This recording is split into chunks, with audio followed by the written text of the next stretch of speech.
Students are left in nightmare accommodation as the UK city is short of 620,000 beds by 2026.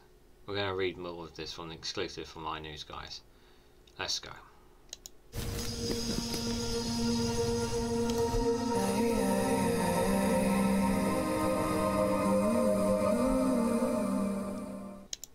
Good morning, good afternoon, good evening, guys, wherever you are in the world. This is REGANELITE here with an exclusive from REGANELITE with the headline that students are left in nightmare accommodation as the UK cities short of 620,000 beds by 2026. Bristol, Manchester and Glasgow are the worst affected cities where students are forced to live in low quality housing and pay extortionate prices. Students have been setting for nightmare accommodation as bed shortages have skyrocketed since the pandemic. There will be a predicted deficit of 620,000 student beds by 2026, with Bristol, Manchester and Glasgow the worst cities affected, according to analysis by student accommodation service StuRents seen by the eye. The prediction is based on bed demands compared to the supply of HMOs and purpose-built student accommodations show that there is a shortfall of 283,100 in 2023, forcing students to live in low-quality housing prices and paying extortionate prices. As you guys are aware, we have a little housing problem here, that we don't have enough homes and accommodations, and lots of filthy rich people have third, fourth, second houses that pretty much sit empty but are owned by them foreign owners. That's also playing a part in this too, guys. Now obviously it's very important to stress this is an analysis by StuRents, so it's entirely possible that that number may be exaggerated. It's possible, but to say that there isn't an issue when it comes to accommodations for students, I think is false. That is for sure. It is an issue and it needs to be resolved. We need more homes, and we need more homes built ASAP for students, for people, for parents, for young couples, all sorts. We need more homes, that is for sure. One student in Manchester ended up living in a hotel for the first 2 weeks of his course before moving to a flat share with no contract, meaning he had no legal protection and was later evicted with a week's notice. Talk about scum, that feels like. So he had no legal protection and he was later evicted with a week's notice. Another student in Bristol had to settle for a house 40 minutes walk from the campus with limited public transport options after a desperate search for a house within a budget of £575 per month. 40-minute walk. It comes after the eye reveals that soaring rental costs across Britain could force students to turn down their top university choice this year or switch to a course closer to home due to very rough competition for accommodations. Richard Ross, the head of research at StuRents, said rising number of students paired with the slowdown in the delivery of new purpose-built student accommodations, the PBSA, has led to students struggling to secure accommodation in cities like Glasgow and Manchester. This is exacerbated by the ongoing rental crisis in the HMO sector, which is seeing rents outstrip maintenance loans in many parts of the country, he told the Eye. So this is the national student bed shortage. So data from StuRents applied versus demand forecast. So according to them, we didn't have a shortage in 2017. So up to our year now, we've gone from, so we had 5,075 in 2018. Then we went down to 1,400. Then we went into the negatives, and we've gone negative ever since. So 1,466 beds in 2019. In 2020, we had minus 8,070 short. 2021, 121,869. 191,000 in 2022. Currently, in 2023, they're predicting 283,143. Next year, they're predicting 371,000. 2025, 4,079. In 2026, they're predicting 6,021 roughly of national student bed shortages. Save the Students said the situation is likely to get worse as we are entering an era of more 18-year-olds due to a demographic shift. Unless we see some serious action to improve the students' housing supply, the situation will surely only get worse, a spokesperson says. I think it's going to get worse before it gets better, guys. I don't see a way around it with this current administration. A student accommodation survey earlier this year found that half of students were worrying about their housing shortage. It's no secret when demand outstrips supply, standards fall and prices rise. And this is something that we've always seen, with 2 in 5 students telling us their accommodation is poor value for money, and almost a third saying housing issue is not resolved within a week, as Save the Student spokesperson said. Bed demand in Glasgow has grown by 16,526 from 2017 to 2023, while the supply of student accommodation has increased by just 3,316, data analysis by StuRents showed. In Bristol, bed demand has skyrocketed by 15,058 during the same time period, while the number of beds have only increased by 3,511, and in Manchester 14,756 more beds are needed, but supply has only risen by 4,797. Meanwhile, there's an excess of beds in Coventry due to the boom of emissions a few years ago, leading to an influx of development. Demand grew by 7,921 from 2017 to 2023, while the number of actual beds have grew by 14,589.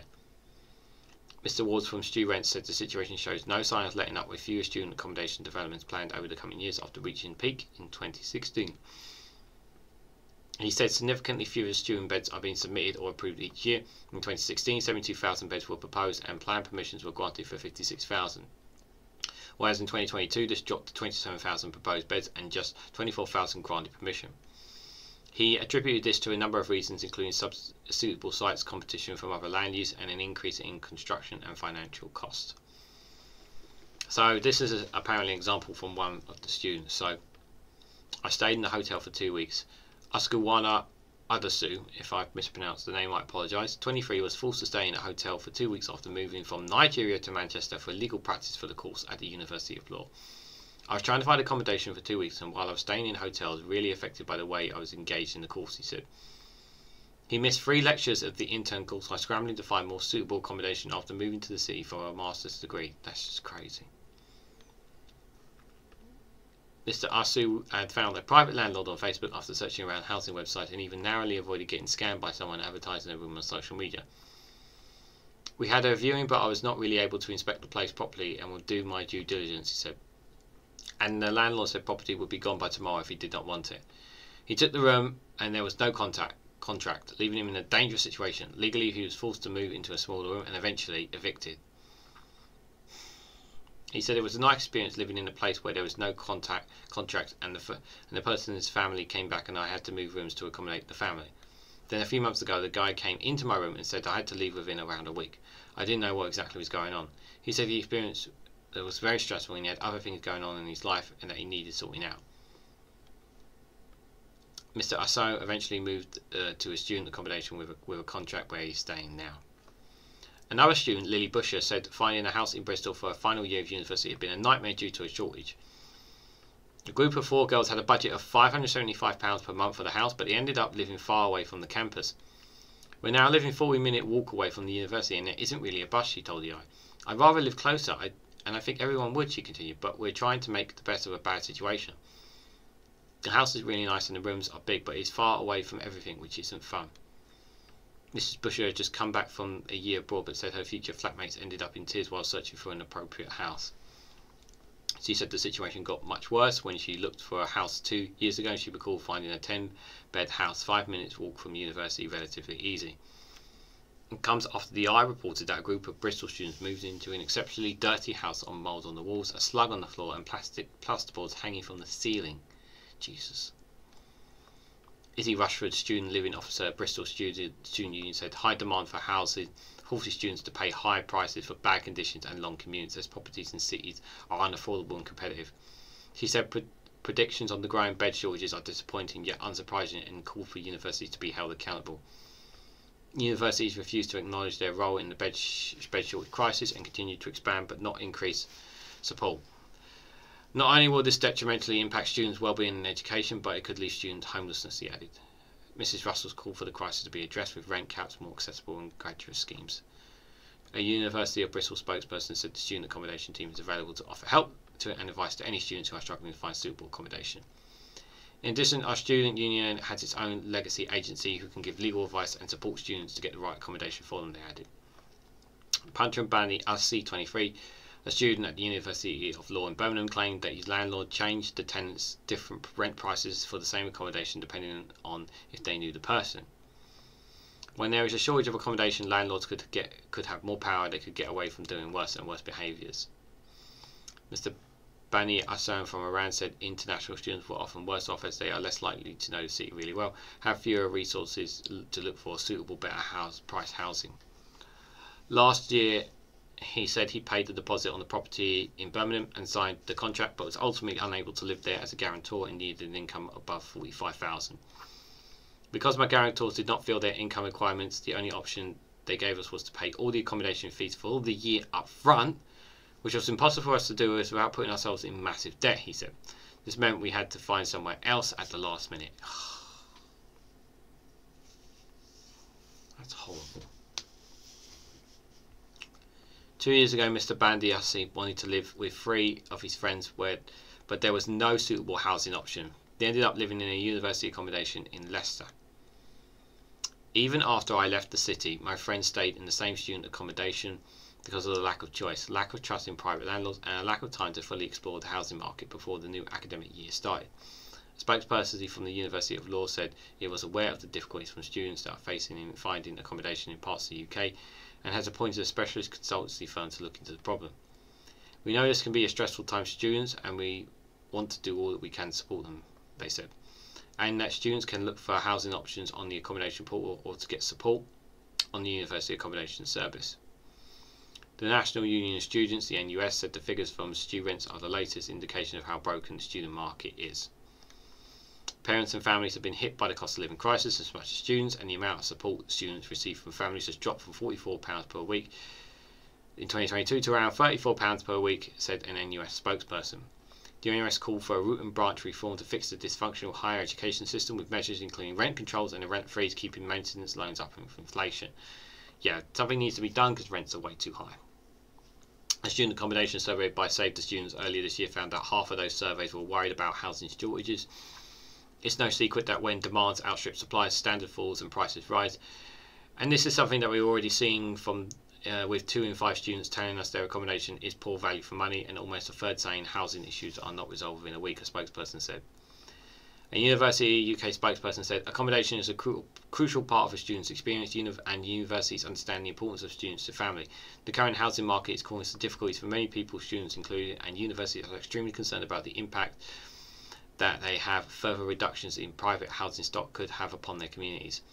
Universities are working hard in conjunction with local authorities and private providers to improve accommodation availability to students. However, there needs to be more support from the government that is targeted those who need it most. This is why we're calling for an uplift in financial support for students, as well as a rethink of the Renters Reform Bill with regards to how it impacts student housing. Again, guys, this all comes down to, support from the government. This is all not good, guys. Where is the support from the government? This Renters Reform Bill, is it going to really make?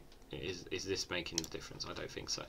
I feel nothing but sympathy for these young students who are trying to build the best possible futures for themselves, and they're having to scramble just to try and find accommodation somewhere to live.